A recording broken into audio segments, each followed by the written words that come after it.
Alright, I see the comments, okay? I read them.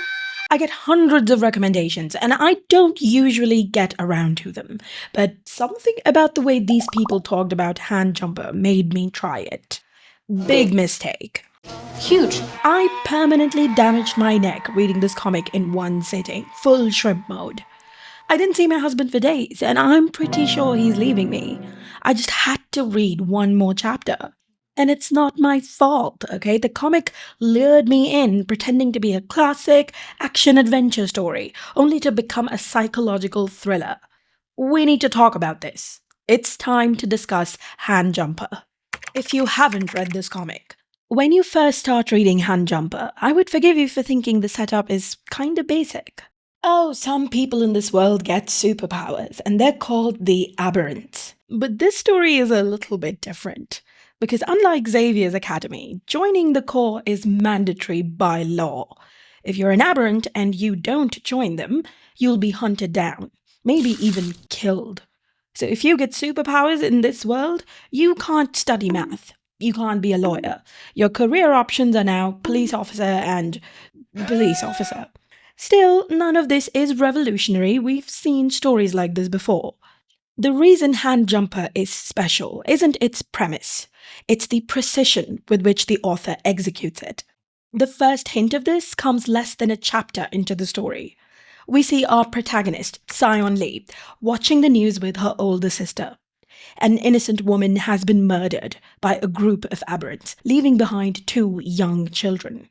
It's devastating news, and Sion is clearly disturbed by it. And her sister, very casually, says, "Damn, it's a real shame they left those kids alive. When you uproot a weed, you burn the seeds too." Oh, hell no, man. What the fuck? I'm sorry, what? That is such a jarring and psychotic thing to say, and it happens less than 30 seconds into reading the story.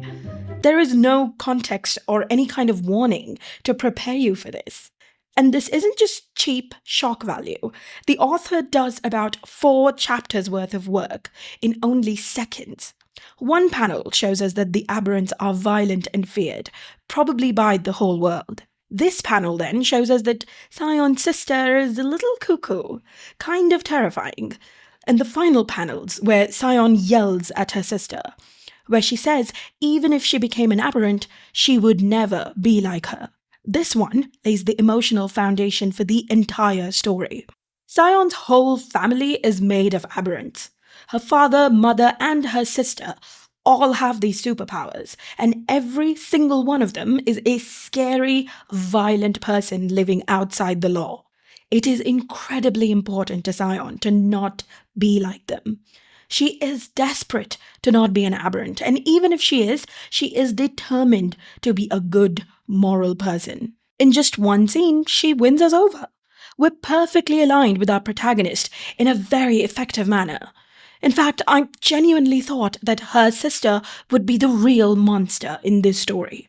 Oh boy, was I wrong. But we'll get to that. This author is the master of surprising character arcs, and if you want to learn how to do this, you've got to read this comic. And if it's world building that's your thing, check out World Anvil, the sponsor of today's video. World Anvil is the tool for bringing your story to life. I mean, look at this. You can make your own custom interactive map down to the tiniest details. Heck, you can map out a whole solar system in here. This is sci-fi gold. And if you're a fantasy lover like me, you know you're building complex family trees, juggling multiple plot lines, maybe even timelines, and World Anvil has a feature for every little bit of it. It has a full novel planner, a world-building app, plot templates to jog your noggin on tough days when you need inspiration. They even have publishing, subscription, and monetization tools built right in, so you can grow your readership and even earn real money from your writing.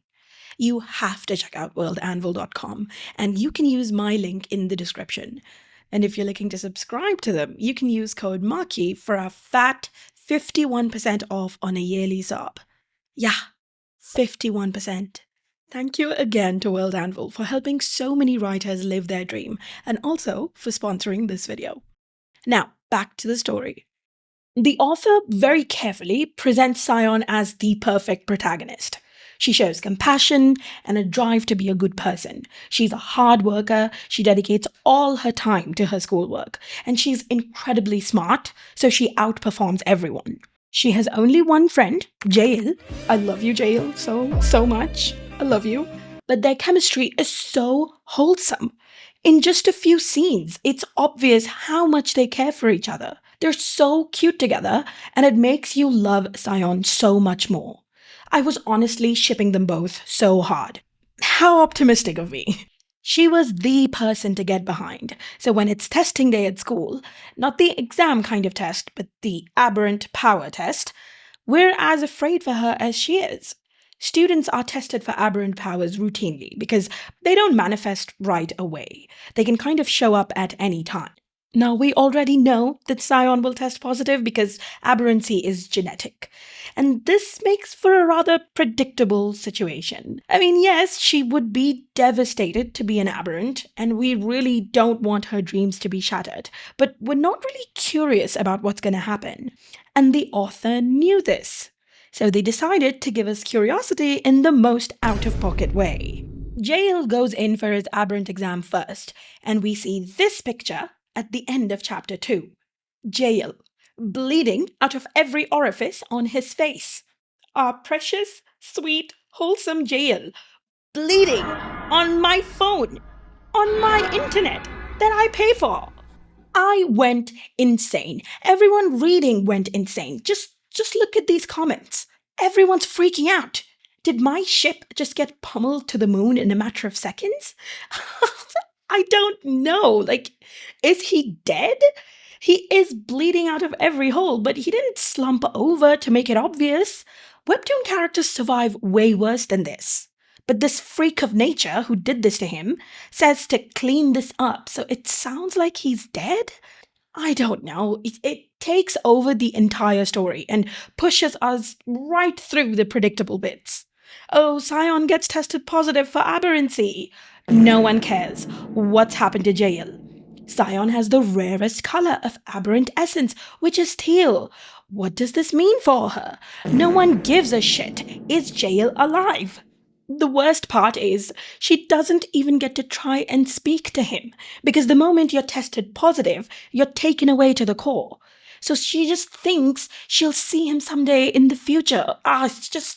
It's so brutal, and it's so good. Our hearts are constricted, and our panties are in a bunch as we are thrown into the world of the aberrant core. And the author once again knows this. They know we must be anxious and uncomfortable. So when they introduce the new core group to us, they don't bombard us with complex characters. They rely on some familiar tropes to make us comfortable. See, tropes are not always bad when used correctly. The author gives us a sweet, dumb optimist with the power of telekinesis. Just a happy little guy who thinks joining the Corps is like coming to Hogwarts. Then there's the silent, strong one who can make blades out of his aberrant essence and fights like a beast. I had such a massive crush on him. If he turns evil later on, I am not responsible for my crush. Then we get a rude, bratty teenager with the power of blood manipulation. She always has an attitude, and she hates to participate or ever use her powers. She is mean and hostile to everyone. And then there's Sion, our perfect do-gooder protagonist who has a mysterious power no one knows about. These four will be one team in the Corps, and they will train and rise through the aberrant rankings together. They have banter, they have chemistry, and they feel familiar. It's so comfy. And the moment we begin to feel comfortable, we get roundhouse kicked in the tits with character development. Because Min, my crush, and the strong, silent one, is just a truck full of secrets. Like the first time we see a glimpse of his past is with this panel, with him stuck to a wall, Jesus Christ style, except there's a lot more than nails holding him up. And he's not even reacting to the pain. It's like he doesn't even feel it. And he never breathes a word of this to any of his teammates. He doesn't tell them he has thousands of hours of training on how to use his powers. He doesn't tell them he secretly works for an illegal aberrant gang run by Sion's sister. No one really knows who Min is. Isil, our sweet, dumb optimist, turns out to be surprisingly perceptive. He possesses great emotional intelligence and can sense issues brewing at the core of their little group. But in spite of this, he is blind to the true nature of the aberrant core. Because this is not a cute fantasy school for kids. This is not Hogwarts. The aberrant core is a human meat grinder, a corrupt, violent government organization created to cull the population of aberrants in the world, to keep them under control.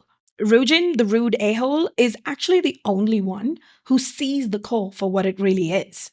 The core has killed her family, the people she loved, and she despises them.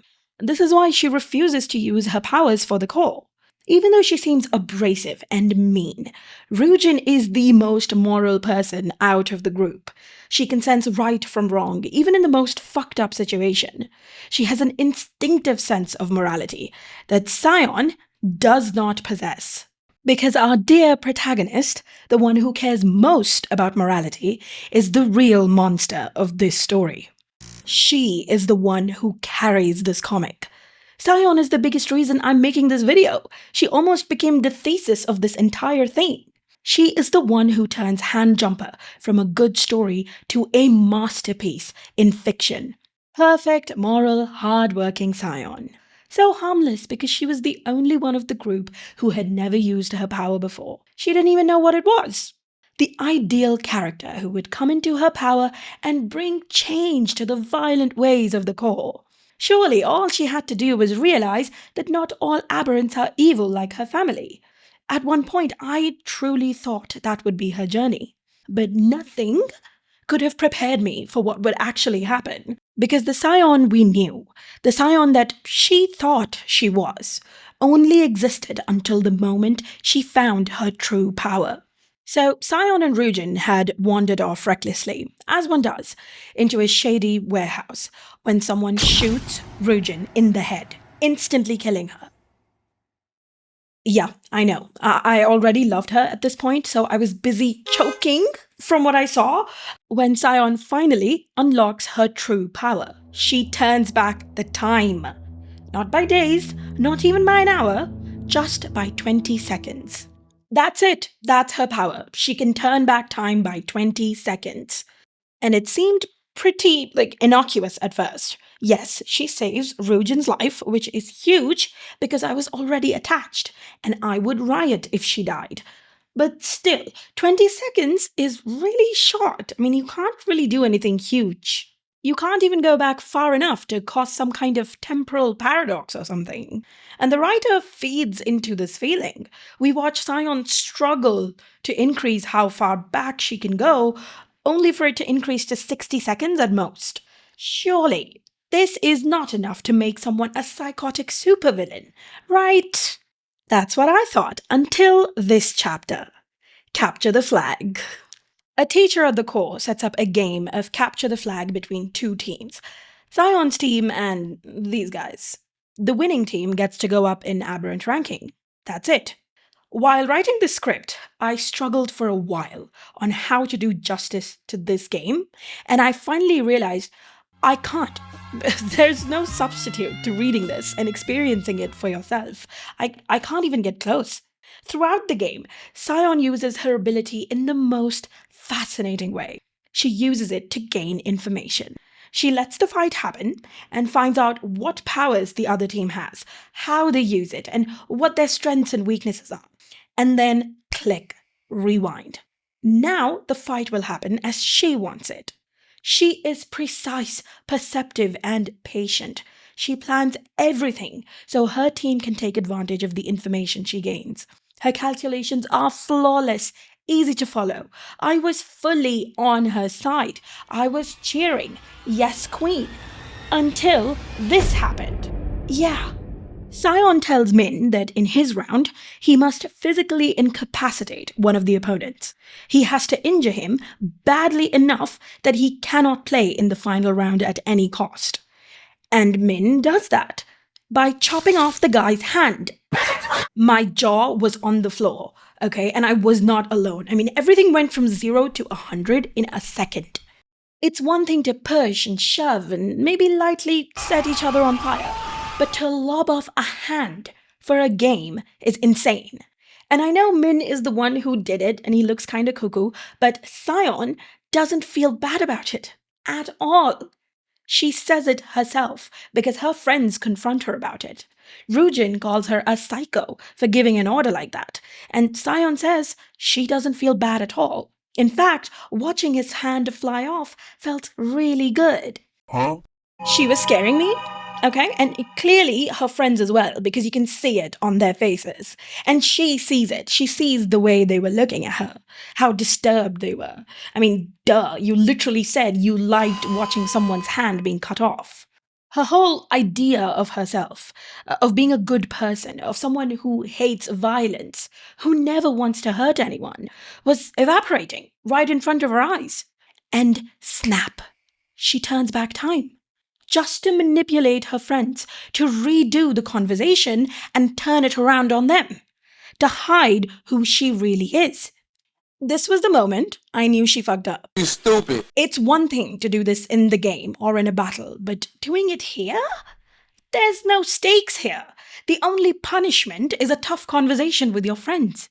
A bit of introspection, perhaps an apology. Turning back time for something so little just erected a permanent wall between her and everyone else. She has a taste of it now, of controlling every little thing in life, and I just knew she was going to abuse it. And that is exactly what she does. She tells her friends her real power is an instinct for the future, that she just knows what to do next, and that's why her plans always turn out right. And with that lie, she is free to manipulate them as much as possible, while also getting to command them on what to do, to use them like little chess pieces, mere parts of her plans. She takes charge of her group and becomes their de facto leader, and the others allow it to happen because why wouldn't they? To them, Sion's decision-making is perfect. Rujin is the one who obeys her the least, the one who constantly sees Sion's crumbling psyche peeking out from underneath the facade. Like one day, Sion decides to test her. Rujin refuses to use her powers for the core or any of their activities, so Sion decides to be as rude and mean and brutal to her as possible to understand what would set her off. Sure, she can hurt her friend because she can turn back time. It's no big deal.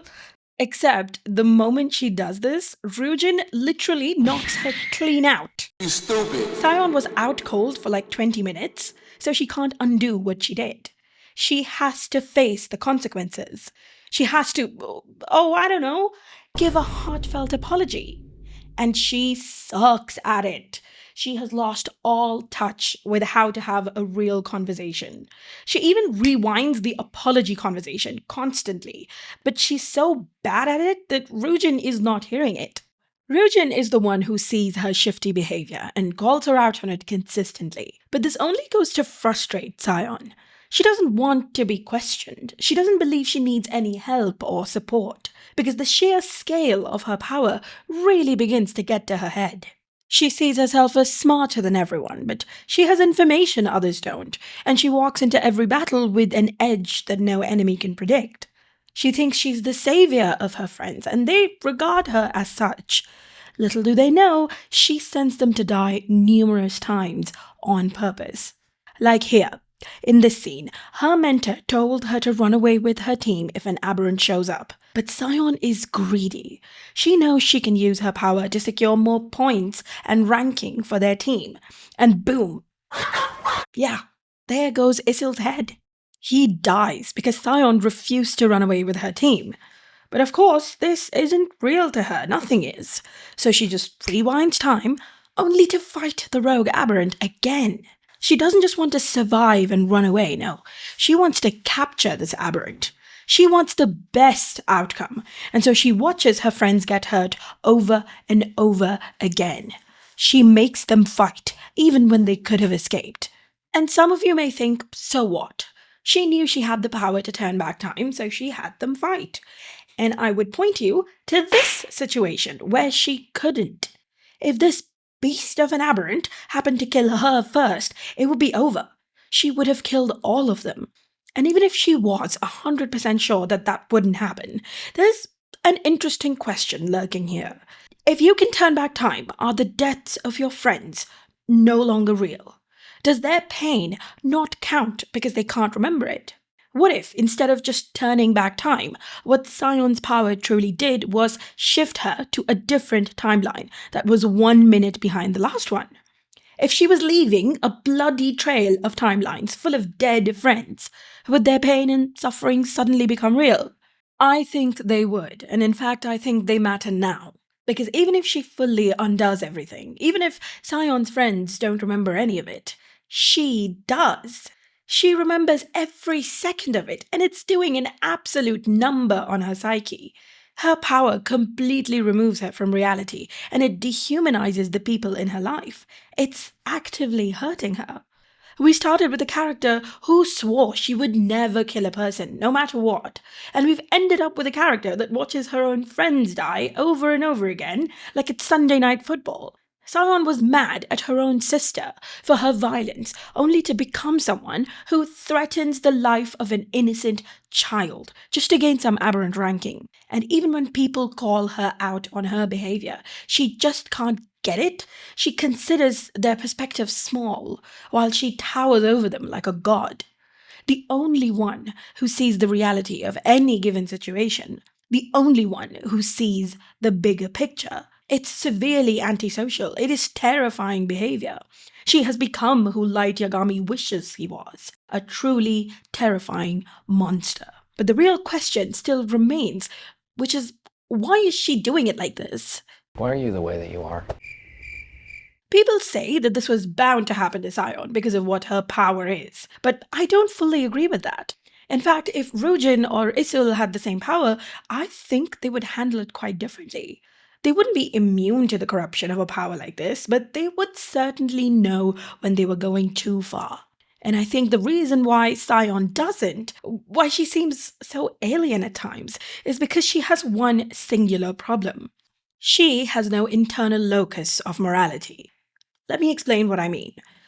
When you're growing up, it is your parents or guardians that help you foster an instinctive sense of morality. Morality that goes deeper than black or white, logical questions. So that when you're in a situation that seems okay on paper, your gut can still tell you that something is wrong. Even if you try to rationalize it, it feels bad in a way that you can't ignore, and that feeling pushes you into doing what's truly right. For Sion, there were no adults to do this for her. Her father died when she was little. Her mother literally traded her humanity with a god to gain her aberrant power. I don't mean this as a metaphor. I mean, she was literally incapable of human emotions because she made a trade with a god. If you want to know more about this and go into her mother's story, please read the comic. It is so fascinating. Then there's her sister Samin, who Sion hates, who she thinks of as a disgusting, monstrous murderer. So she had no one growing up who she could look up to and learn from. In fact, they all terrified her. So it was critically important for Sion to see herself as better than them while having no moral framework to actually inherit. So she learned to form a rigid, logical sense of morality. It was black and white, good and bad, and it was all reasoned out externally rather than with internal instinct or emotion. And it worked well and good early on. I mean, doing well at school is morally right. So Sion worked herself to the bone to the point of falling ill. Killing people is morally wrong, so she swore up and down that she would never bring harm to anyone. But the moment things got a bit complicated, she loses her grip. It's morally right to try your best at the cause of silly little games. And hey, aberrant injuries heal easier than regular ones. So, her moral logic says it's perfectly fine to chop off this guy's hand. I mean, he did get his hand back, even if it was never quite the same again, so it's fine. Killing people is certainly wrong, but if you can turn back time, it's morally okay to have your friends murdered over and over again. Everything she does is for the sake of her friends, so they can all rise in ranking. So it can't be morally wrong to manipulate every single meaningful conversation with them. She's so absorbed in her flawed logic that she can't understand other people at all. When she threatens this child's life, Rujin turns on her, and Sion actually feels betrayed.